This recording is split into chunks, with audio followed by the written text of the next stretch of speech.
And if we take that stand in our communication effort, we will have a very much simplistic way of looking at things. Then we can discuss target groups and segmentation, but that's another discussion.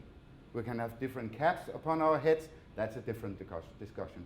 But people to people forces us also into a discussion of respect to the human being on which we are proposing our proposals.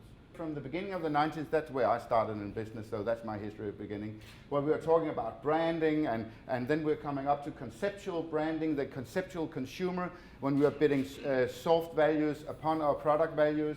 Then we are coming to the insisting consumer, and that's where the digitalization starts, that the empowerment of the consumer. But what are we coming upon us now? That is the next generation, the future of advertising, that is the rewarding consumer. We have to extend the value chain of how we perceive our consumers, our human beings that we are communicating to. The rewarding consumer comes on top of loyalty. In older days we want to own our consumers. We wanted their loyalty. Prior to that we said customer is king, then that wasn't good enough. Then we said repurchase is God. That is our religion. That is loyalty. Now we can start discussing how can we earn a reward from our consumers, customers, clients, from the people, the human being that we engage in our messages. That's why it's not only about psychology, it's about philosophy.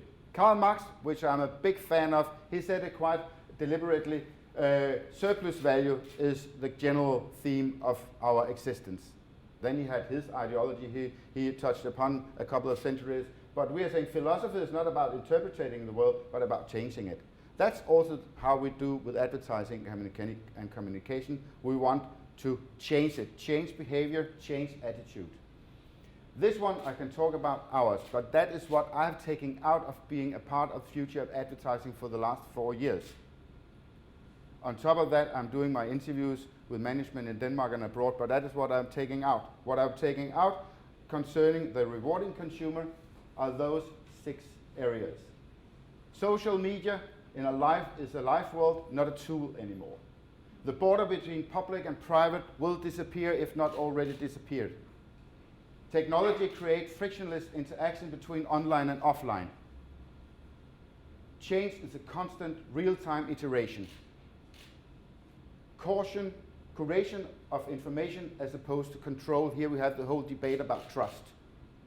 And here we also have the basic of talking about people to people, human beings to human beings in communication.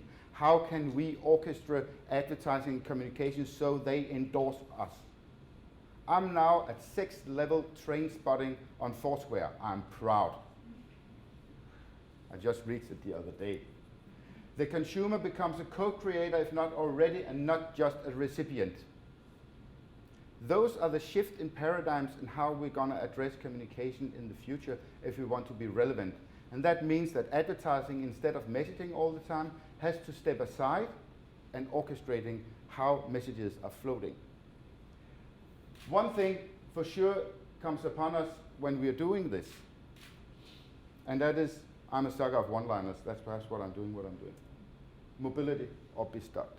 If we don't consider that a crucial point of our legitimacy, wherever we are in this kind of business, we will not prevail. The human beings will. Thank you very much.